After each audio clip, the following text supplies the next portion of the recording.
Hello mga langga, ari naman ang feeling vlogger, nga hindi man vlogger.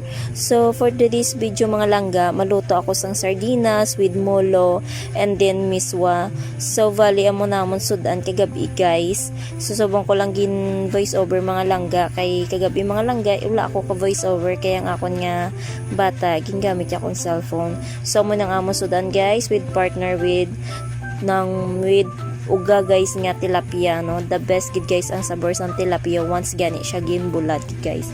So nagisa na ako guys ang mga sang sibuyas and then ahos na guys ang akon gin next nga gingisa. So bali gin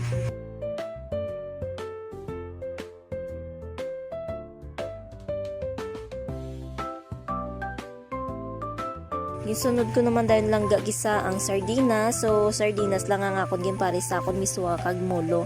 So perfect man combination na nila mga langga. Mas nami man ang sabor once nga sardinas kidi ang partner.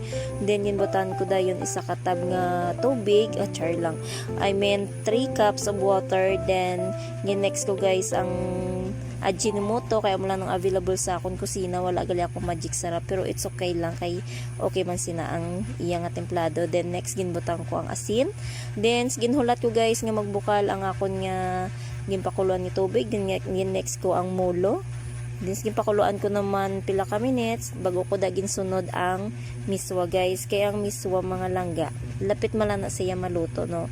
So bali igo ko gina siya mga langga ginbutang ko sa diin ko na nga inang mabakit ko na gid bala langga ang akon nga ginluto no.